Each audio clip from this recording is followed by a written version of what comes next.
네, 굿모닝 인포맥스 함께하고 계십니다. 이즈스탁의 이지은 대표 나와 계십니다. 대표님 안녕하세요. 안녕하세요. 월요일도 이렇게 화사하게 네. 이지은 대표님과 함께 시작을 합니다. LG그룹 얘기 오늘 해볼 텐데 지난주 LG그룹 주요 계열사들 실적 발표가 좀 집중적으로 이루어졌고요. 그 계열사 실적 특징들 좀 하나하나 짚어보도록 하겠습니다. 일단 그룹 얘기 전반적으로 좀 해보면 사실 상반기에 LG그룹 마이너스 이제 그룹사별로 보면 마이너스 수익률이었거든요. 10대 그룹 중에서 좀 유일했다 상반기는. 근데 하반기 들어서 시총 증가율이 또 1위를 기록을 했는데 여기에 또한 너무 못 올랐던 게 올라간다. 뭐 이런 게 여기에도 적용이 되는 겁니까? 원동력이 어디에서 찾을 수 있을까요? 일단 밸류에이션에 대한 매력도도 분명히 있었을 것 같고요. 밸류 매력. 네, 그리고 AI 관련된 모멘텀이 좀 가세가 된 것 같습니다. 그래요? 그러니까 다른 대기업들 대비해서 네. LG 같은 경우에는 AI 사업 쪽에 특화된 그런 어떤 로드맵이나 이런 것들을 구체적으로 제시하는 부분에 있어서는 약간은 좀 뒤처지는 느낌이 있었는데 이번에 엑사원 3.5를 공개를 하면서 네. AI 솔루션 사업화에 대한 본격화 신호를 좀 줬고요. 그리고 또 다른 것보다도 사실 전장 그리고 배터리 쪽이 실적이 좀 올라오는 게 보여졌다. 실적에 대한 개선세가 좀 보였다라는 게 좀 성과가 아닐까라고 보고 있는데 LG전자 같은 경우에도 TV 부분도 좋지 않았고 또 관세 영향으로 전체적인 매출은 좋지는 못했지만 그럼에도 불구하고 전장은 최대 매출과 이익을 좀 시현해냈다라는 부분이고 지금 배터리 같은 경우에도 LG에너지솔루션이 실적이 이제 조금 개선되는 부분들이 눈에 보이기 시작을 한 것 네. 같아요. 그래서 그 부분도 시장에서는 좀 긍정적으로 봤고 LG 디스플레이 같은 경우에도 적자폭을 약간은 줄여냈다라는 거. 그리고 이제는 좀 수익성에 집중을 해서 OLED 쪽으로 우리가 좀 더 집중하겠다라는 부분들을 이야기하면서 전반적으로 실적에 대한 개선 효과 그리고 밸류에이션에 대한 매력도 거기에 AI 관련된 모멘텀을 좀 더 구체적으로 드러내고 있다라는 부분. 이런 것들이 시장에서는 좀 맞아 떨어진 부분들이 없지 않아 있고요. 사실 제일 큰 부분은 지금 시장에서 섹터 순환매가 워낙 크게 이어지고 있습니다. 그러다 보니까 그동안 올라가지 못했던 종목이나 섹터에 자금 유입되는 그런 부분들이 또 한몫을 해내지 않았나라고 보고 있는데 전체적으로 시장을 유연하게 바라봐야겠다라고 또 생각을 한 대표적인 기업이 LG그룹이 아닐까라고 생각이 들 만큼 최근의 시세와 모멘텀과 그리고 움직임들을 보면 그동안 보여주지 못했던 좀 성과를 보여주고 있어서 관심 있게 보셔야 되는 부분들은 분명히 있지 않나라는 의견 드려보고 싶습니다. LG그룹 내에서 그렇다면 계열사들 하나하나 좀 짚어볼 텐데 먼저 LG화학, LG에너지솔루션 2차 전지 관련돼서 워낙에 이제 섹터 자체가 굉장히 오랫동안 크게 좀 눌려 있었기 때문에 이게 과연 좀 밸류가 싸다? 가격이 많이 내려왔다라는 이유만으로 갈 수 있을 건지에 대해서 시장은 워낙에 좀 오랫동안 논의를 해왔습니다. 근데 최근에 올라가는 흐름이 좀 역력하잖아요. 먼저 LG화학인데 어떻게 보세요? 7월에 20% 올랐거든요. 좀 이어갈 수 있을 것인지 원인은 어디 있다고 보십니까? 일단 네. 소재 관련된 기업들이 최근에 흐름이 굉장히 좋았어요. LG화학을 비롯해서 포스코 퓨처엠도 굉장히 강한 시세를 이어줬는데 출발점이 어디였나라고 생각을 해보면 지금 중국산 흑연에 대해서 미국에서 반덤핑 관세에 대한 이야기가 나왔고 소재 관련주들이 좀 움직이기 시작을 했습니다. 근데 곧바로 뒤이어서 지금 중국에서 공급 과잉에 대한 산업들을 좀 제재를 하기 시작을 했고 그 산업 안에는 예전에는 첨단 산업에 대해서는 제재가 없었는데 10년 정도 만에 처음으로 그 칼을 뽑아 들었고 공급 과잉의 2차 전지 산업도 있다라는 이야기가 나왔어요. 그렇게 되면서 결국에는 리튬 광산에 대해서 중단하는 경우도 생기기 시작을 하면서 리튬 가격이 반등을 하기 시작을 했고 그러면서 소재 관련주들이 뒤이어서 그 시세를 이어갈 수 있는 또 하나의 모멘텀이 발생을 했죠. 그러다 보니까 2차 전지 소재 관련된 기업들의 시세가 좀 좋았고 그 안에서 LG화학도 한 몫을 해놨다라고 보시면 될 것 같고요. 2차 전지 관련된 종목들을 바라보는 시선에는 참 긍정과 부정의 시선이 다 있는 것 같아요. 그렇지만 분명히 우리가 2차 전지를 PER 기준으로 봤을 때는 여전히 고평가다라는 이야기도 사실 있기는 한 상황이긴 하지만 이 부분에 있어서는 시장에서 바닥권에 있는 건 사실이니 기술적으로 봤을 때 그와 관련돼서 좀 수급에 대한 이동 그리고 한 가지는 지금 중국에서 공급 과잉에 대한 산업들, 그러니까 제재가 들어간 산업들에 대해서는 시장에서 상당히 긍정적으로 보는 시각도 있는데 뭐 철강도 그렇고. 네, 철강, 태양광, 네. 2차 전지 네. 이쪽 관련된 종목군들을 보면 예전과는 확실히 다른 모습이 나와주고 있는데 중국에서 결국에는 이렇게 산업이 급성장할 수 있었던 거는 정부의 대규모 정책적인 지원들이 있었는데 이 부분에 있어서 제재가 들어간다라고 했을 때는 그 반사수에 대한 기대감은 확실히 시장에서 강하게 좀 보고 있는 것 같고요. 2차 전지 관련돼서도 소재 기업들이 그 수혜를 제일 먼저 볼 수 있기 때문에 최근 들어서 움직임이 좋았고 LG화학도 좀 비슷한 흐름을 가져가는 게 아닌가라고 생각을 하고 있습니다.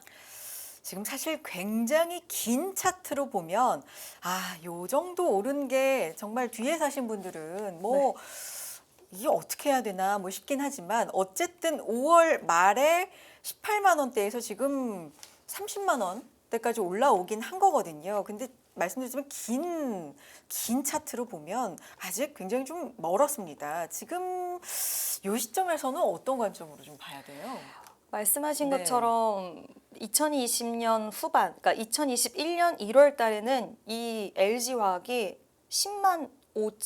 105만 원까지 갔던 그러니까요. 기업이에요. 그럼 지금은 정말 3배 정도 가격 차이가 나는 상황인데 저는 보유하신 분들에 한해서는 사실 추세적으로 봤을 때는 추세 자체가 장기 추세 자체가 변화한 것은 사실이기 때문에 보유 관점에 대해서 좀 유지는 해주실 수는 있겠지만 신규 접근하시는 분들은 2차 전지 관련돼서는 긍정적인 시각에 대해서 아예 배제할 필요는 없다라고는 생각은 하는데 조심성에 대해서는 좀 필요할 것 같기는 해요. 뭐 뒤에서도 말씀드리겠지만 미국의 ESS 시장이라든지 그리고 LFP 배터리 쪽으로의 좀 집중도가 우리나라 배터리 3사가 상당히 올라갔다라는 부분도 있긴 하지만 지금 여러 가지 뭐 OBBA 법안이라던가 이런 것들을 봤을 때 전기차에 대한 수요는 둔화할 수 있는 가능성은 아직은 있기 때문에 만약에 내가 신규 접근에 대해서 좀 보신다라고 했을 때는 바닥권에 대한 메리트를 느껴서 대량의 비중을 한 번에 매수하기는 상당히 좀 부담스럽다고 아직은 생각을 하고 있고요. 다만 오히려 단기 트레이딩 관점으로 보신다고 했을 때는 비중을 어느 정도 가벼운 비중 안에서 단기 트레이딩 관점은 가능하지 않을까. 왜냐하면 대형주가 한 번 사이클을 타기 시작하면 무섭게 올라가는 부분도 있긴 하지만 대형주가 사이클을 타다가 한번 꼬꾸라져서 물려버리면 대형주만큼 또 마음고생을 시키는 게 없어요. 왜냐하면 탄력도가 그만큼 느리기 때문에 그 다음 기회가 언제 올지는 모른다라는 거. 그래서 이 부분도 좀 유의를 해주시면 좋을 것 같습니다. 그 얘기를 이제 LG 에너지 솔루션에서도 이어서 좀 할 수 있을 것 같은데 일단 실적이 발표가 됐고요. 지난주 2분기 실적 발표가 있었는데 IRA에 따른 보조금을 제외했을 때 6분기 만에 처음으로 흑자를 기록했습니다. 일단 흑자 전환의 의미가 좀 큰 건가요? 어떻게 보셨어요? 상당히 크다라고 그래요. 생각을 했는 게 부분이 뭐냐면 기업 본질에 대해서 좀 회복을 한다라는 부분들을 의미를 하고 사실 LG 에너지 솔루션이 실적이 나올 때마다 네. 숫자를 보고 항상 뒤따라오는 이야기가 세액공제 때문이잖아 라는 말이 엄청나게 뒤따라 붙었어요. 근데 이제 그 부분에 있어서 흑자 규모가 엄청나게 크지는 않지만 그 단어 자체를 떨궈냈다라는 게 의미가 있는 게 아닐까라고 네. 생각을 하고 있고요. 일단 얘기를 한 부분, 그러니까 LG 에너지 솔루션에서 손익이 난 부분에 있어서 이야기를 하는 게 우리는 효율에 대해서 굉장히 높였고 효율성을 높였고 원가에 대해서 정말 절감에 대한 효과들이 이제 보기 시작했다라고 이야기를 했고요. 또 미국 쪽의 북미 프로젝트라든지 그리고 북미 생산에 대한 비율을 높였다라고 이야기를 했는데 이것도 굉장히 앞으로 기대할 수 있게 만들어주는 요인이라고 생각을 하고 있고 그리고 이 세액공제에 대한 숫자를 있는데도 불구하고 네. 흑자 전환을 했다라는 게 굉장히 의미가 있기도 하지만 지금 우리가 조기 일몰에 대해서 좀 걱정을 했어요. 이게 세액공제가 끝날까 봐. 근데 네네네. 2032년까지는 진행이 된다라는 거. 여기에 본업 자체가 올라왔다라는 거 이거는 저는 좀 의미 있게 봐도 되지 않을까라고 보고 있고요. LG 에너지 솔루션의 차트나 뭐 가격으로 봤을 때도 이제는 좀 저점을 찍고 어느 정도 올라오는 그 추세는 좀 타기는 한 것 같습니다.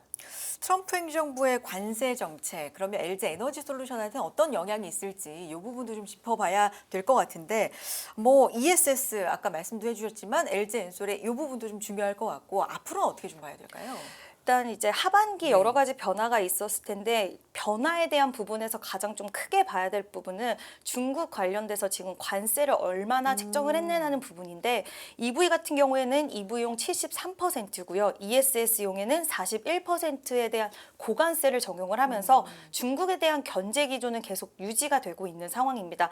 여기에 새롭게 있었던 게 앞서서 말씀드렸던 AMPC에 대한 부분들 32년까지 이어간다라는 부분과 그리고 ESS 쪽에 또 그 세금 혜택이 들어가요. 이게 35년까지 만약에 착공을 하게 되면 ESS용 생산 시설에 대해서도 또 보조금에 대한 혜택이 들어간다라는 거 이것도 또 좋은 부분이기도 하지만 중국 견제에 대해서 PFE라고 해서 외국 단체 그러니까 금지 단체라고 해서 결국에 중국을 겨냥하는 거겠죠. 이 금지 단체에 대해서는 미국 내 생산 시설을 만든다고 하더라도 세액공제 혜택을 주지를 않고요. 그리고 다른 생산자들도 원자재라든지 이런 거 조달을 하는 데 있어서 이 중국이라고 할 수 있는 네. 이 금지 단체에 대해서 이제 더 이상 조달하는 부분에 대해서 불편함을 만들었습니다. 그러다 보니까 중국에 대한 견제가 훨씬 더 강화가 되는 거고요. 여기서 우리나라가 그동안 계속해서 준비를 해왔었던 부분들이 있어요. ESS용 LFP 배터리라던가 이런 생산 시설에 대해서 계속 구축을 미국 쪽에 해 나가던 게 있었는데 이게 이제 빛을 볼 수 있는 시기가 도래를 하는 게 아닌가라는 시대의 기대 심리가 그래요. 확실히 좀 깃들고 있지 않나라고 생각을 합니다. 지난 목요일에 좀 큰 폭으로 LG 엔솔이 올랐거든요. 그때 나왔던 얘기 중에 하나가 이제 중국의 신항다를 상대로 해서 특허 침해 소송이 있었는데 세 번째로 이겼다, 승소했다라는 얘기였습니다. 여러 가지 뭐 특허 침해, 소송, 승소 뭐 이런 얘기도 있는 가운데 LG 에너지 솔루션 글로벌 배터리 시장에서 지금 위치도 상당히 중요할 것 같거든요. 지금 뭐 특허 관련돼서도 이런 것도 좀 영향이 있는 것 같고 어떤 위치인가요?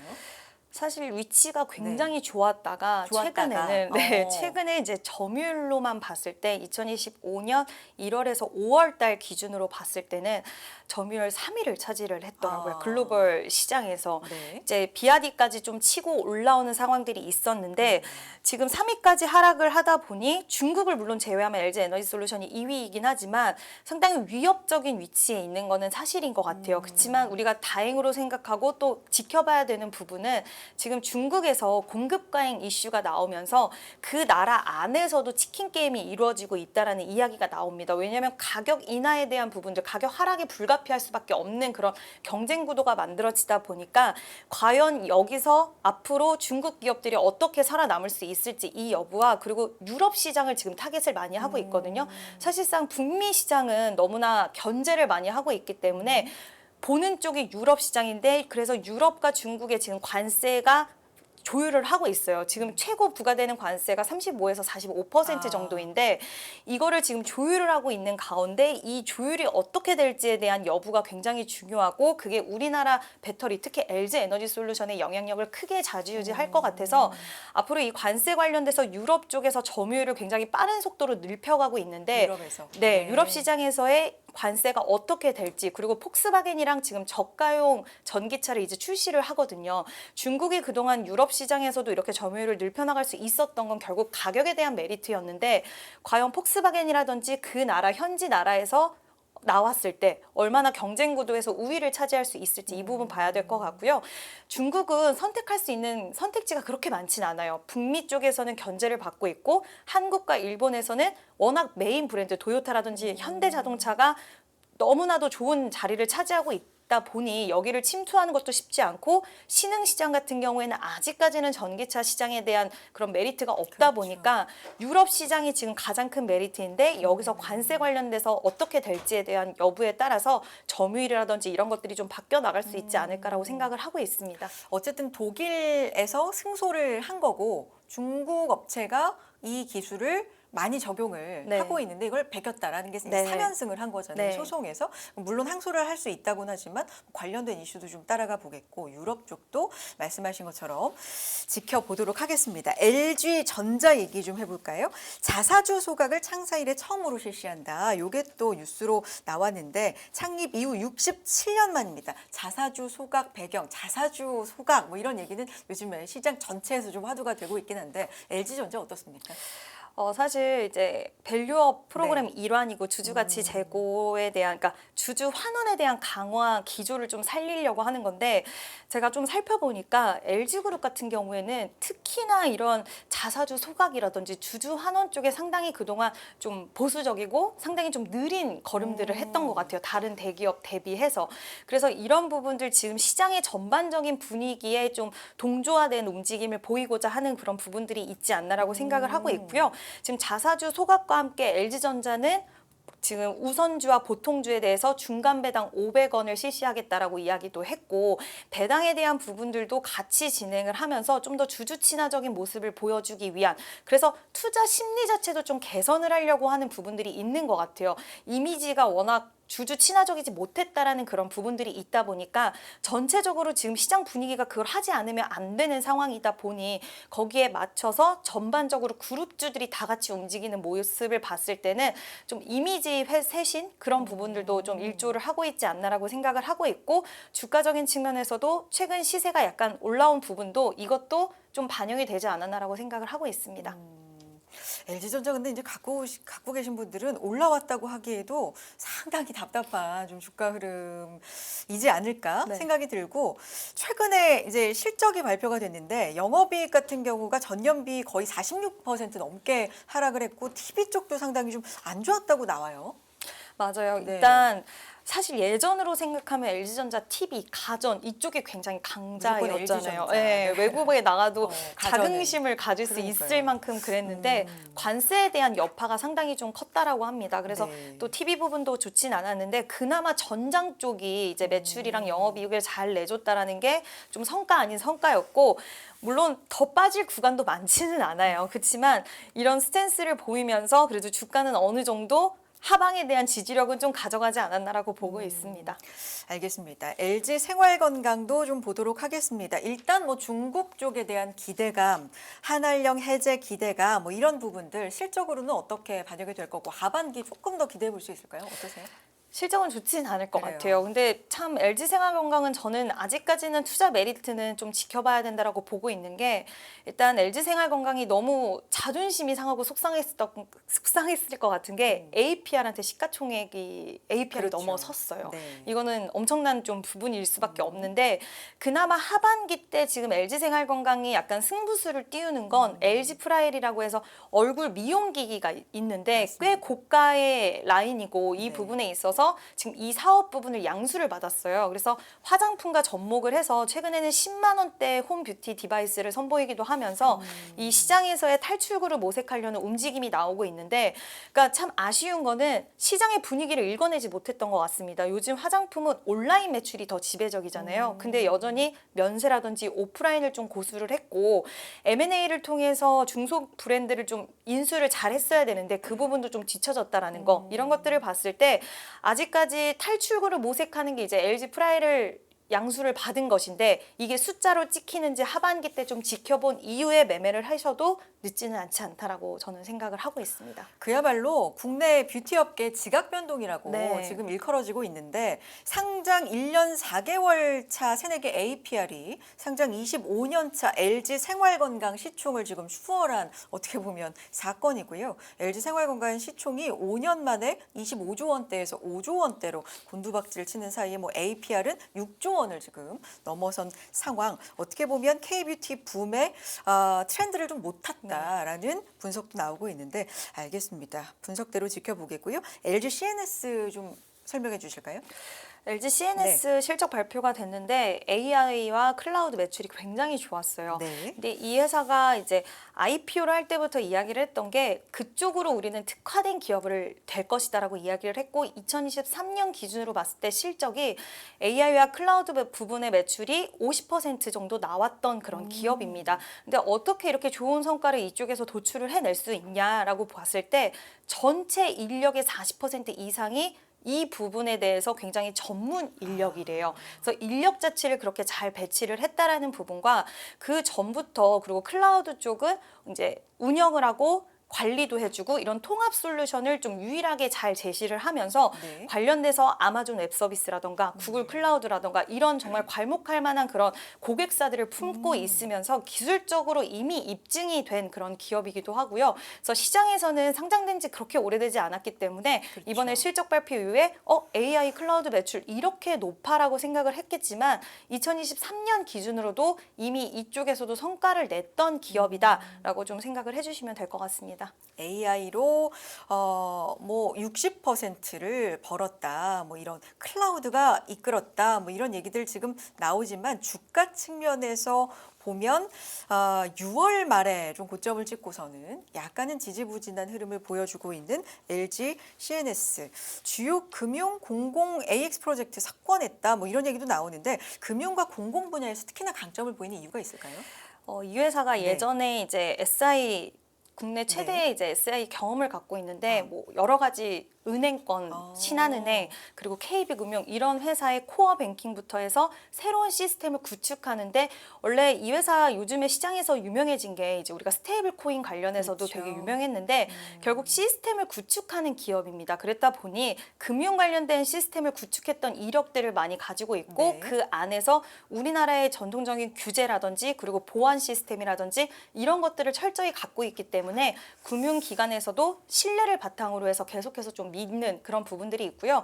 클라우드 서비스 아까 말씀드렸지만 워낙 잘 구축이 되어 있어서 네. 지금 뭐 구글, 아마존과 같이 협력 관계를 가지고 갈 만큼 이런 클라우드 쪽에서도 갖고 있는 그런 통합 솔루션이 워낙 탄탄하다 보니까 시장에서의 러브콜을 계속해서 좀 받는 게 아닌가라고 생각을 하고 있고 특히 지금 국가기관 인증 보안 체제를 구축을 했다. 이게 몇 안 되는 기업인데 이 안에서 이런 부분들이 다 맞물려서 좀 그런 공공기관의 수주를 많이 받지 않았나라고 생각을 하고 있습니다.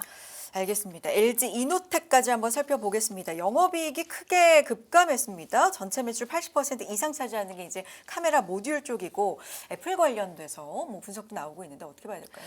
전체 매출 80%인데 계속 시장에서는 LG노텍은 애플의 의존도가 그러니까요. 너무 높다라고 했는데 제가 알아보니까 네. 지금 6년 동안 2020년부터 해서 계속 증가 추세였어요. 증가. 네, 계속 증가 추세였어요. 오히려 의존도가 떨어지는 게 아니라 증가 추세여서 2020년 6년 동안 무려 16.1%포인트가 증가를 했더라고요. 근데 그랬던 이유는 물론 이번에는 보통 비수기라고 불리는데 애플 의존도가 이번 1분기 실적 때는 훨씬 더 올라갔었거든요. 네. 근데 이제 관세에 대해서 선 주문에 대한 효과라든지 그리고 이번에 하반기에 또 아이폰이 출시가 되잖아요. 네. 17에 대한 출시, 슬림폰에 대한 출시 여파가 좀 1분기 때 애플에 대한 매출 의존도를 더 높였다라고 이야기가 나오는데 시장에서 우려를 하는 건 계속해서 신사업에 대한 이야기를 해요. 로봇 쪽이라든지 그리고 전장이라든지 계속 이야기는 하지만 지금 시장에서 바라보는 시선 자체는 오히려 더 의존도 올라갈 것이다라고 바라보고 있어서 LG 이노텍은 이 부분에 있어서는 확실한 돌파구와 시장에서의 이제 보여주는 그런 부분들이 필요하지 않을까라고 생각을 하고 있습니다. 알겠습니다. 오늘 여기까지 듣도록 하겠습니다. LG 그룹 주요 계열사들 실적 관련된 이야기 또 주가 어떻게 봐야 되는지 분석해 주셨고요. 이질스탁의 이지은 대표 함께했습니다. 고맙습니다.